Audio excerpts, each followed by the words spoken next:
The iPhone 13 is finally official. The iPhone 13, 13 mini, 13 Pro, and Pro Max were just officially debuted at the September 14th Apple event.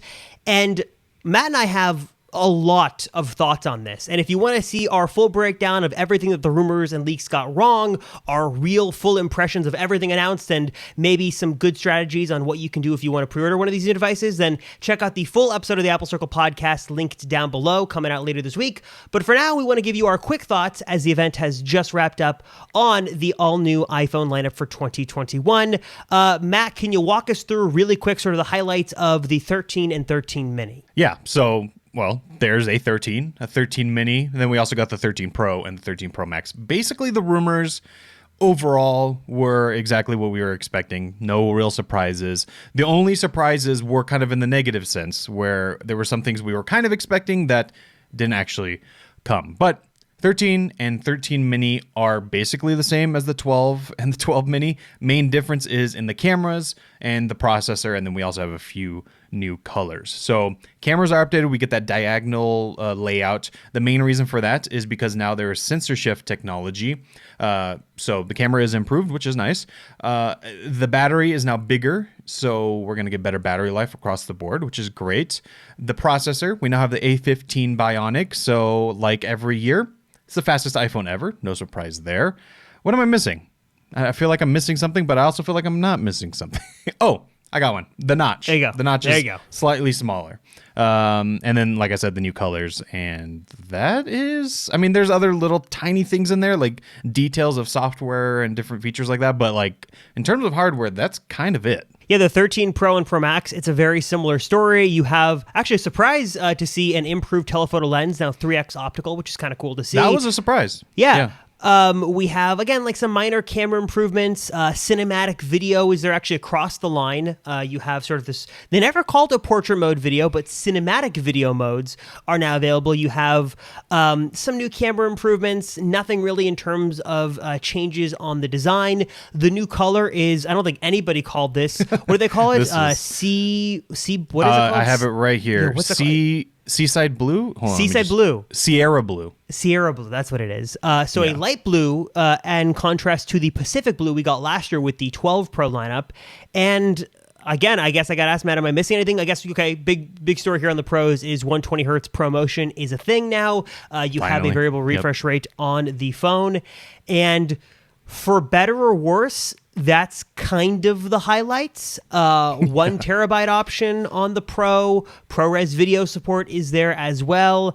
And again, there's a lot we can sort of dive into the nitty gritty sort of stuff, but A15 Bionic, smaller notch, same design, some improved camera stuff, and that's essentially the story of the iPhone 13 lineup this year. So, Matt, initial thoughts. Are you impressed? Are you disappointed? Or are you somewhere in between? I mean, I'm somewhere in between. If you've listened to the podcast before, we've kind of covered this before, whether or not the iPhone 13 is going to be disappointing. And it really just depends on your mindset going in. If you're kind of prepared for this to be the iPhone 12s, in quotes, then this is very much what you should expect from an S-year upgrade. Not really much of a design change, but just kind of the internals, a few little updates here and there. So if you're going into it with that mindset, kind of how I was, that's what I was expecting. This is not a surprise. I'm totally fine with this update. If you were expecting something much bigger, like you just weren't paying attention to the rumors for whatever reason, well, you're probably pretty disappointed at this point. For me, the biggest thing that I'm happy about, let's start happy first. What I'm happy about is that the Pro and the Pro Max now seem to have feature parity between them. So I'm happy about that because I use the iPhone 12 Pro Max right now as my main phone. I love this phone. I love the features of this phone. I hate the size of this phone. I used the Max phone back when they first came out with the 7 Plus and the 6S Plus, those versions. I used those big ones. And then when the 10S Max came out, I used that because coming from the 10, it was a nice little update there. But now I'm kind of not into it. I'm not liking the Max size. So being able to have all the features in the regular Pro phone for me is a good thing. And it's enough reason for me to update because I don't want this big phone anymore. But I don't know. This is exactly what I was expecting, so I'm neither disappointed or excited. It's more just like the new iPhones here. Although the colors, I was very surprised about the colors not the regular 13 line. I actually like the colors a lot. We're not having those like pastel colors anymore. It's we have like red, blue, black, white, like, it's very standard colors. But that Sierra blue, did not see that coming, and I don't know how I feel about it. It's not the color I'm going to get, I can tell you that. I have so many thoughts on this. I don't even know where to start. I guess kind of like you, if you take this presentation at face value and you didn't see any of the leaks or the rumors ahead of time, I think that you'd be generally happy with what we got. I mean, this is, again, if Apple doesn't want to say it, we'll say it. It's an S year, so like it's a lot of under the hood improvements and refinements. It's nice to have ProMotion 120 hertz finally on the Pros. Better battery life is always good, smaller notch. And on the surface, I guess if you disregard everything we had been told from rumors and leaks, then this is what I expected. And it's an upgrade. And I think that if you look at this in context of someone who's coming from an 8 or a 10 or a 10S or another equivalent phone, this is a much bigger deal. That if you waited this long for a new iPhone, then you will be happy because things have now improved.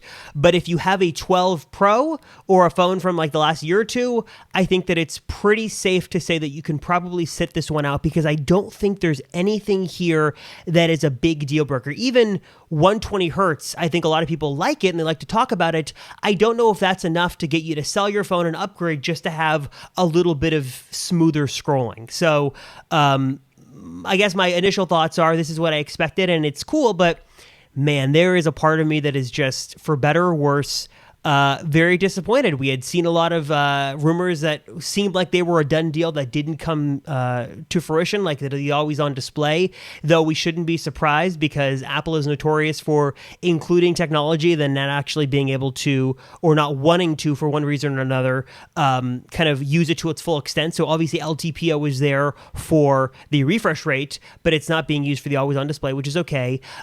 Just surprised about the bronze color that again seemed like a done deal that didn't happen.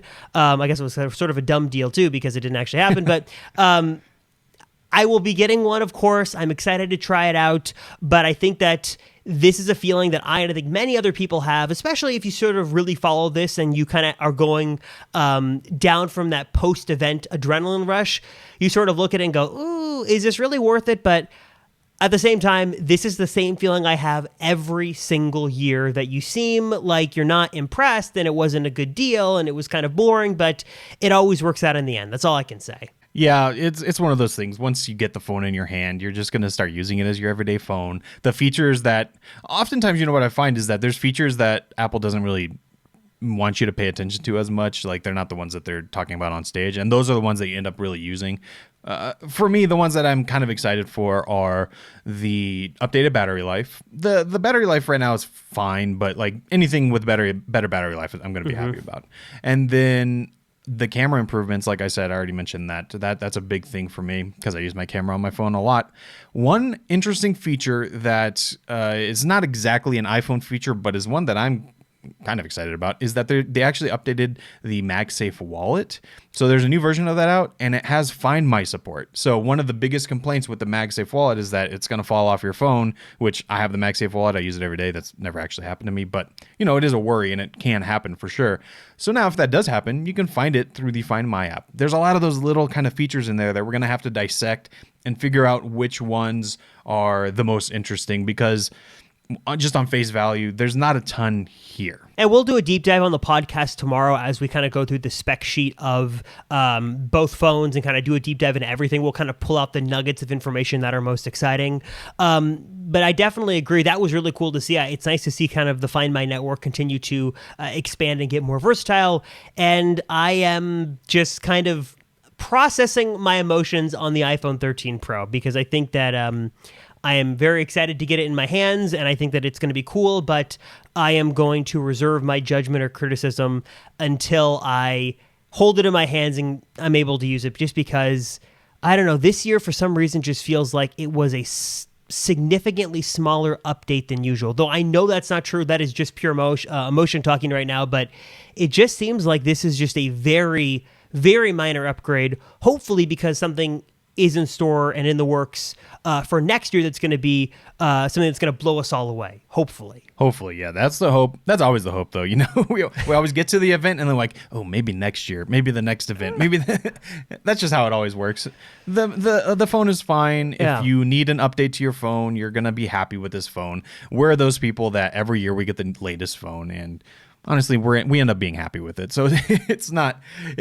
Yeah, like you said, we're gonna downplay it and say how boring this is, and then we're gonna buy the phone and we're gonna be perfectly happy with it. So it is what it is at this point. But like you said, there's a lot more to talk about. Also, we're gonna be diving deeper into a lot of these topics. We have the new iPhones, obviously, that we just talked a lot about, but there's a lot more to go into that. The Apple Watch Series 7, that is a whole discussion on its own. And surprisingly, at least for me, the most exciting thing about this entire event, the iPad Mini.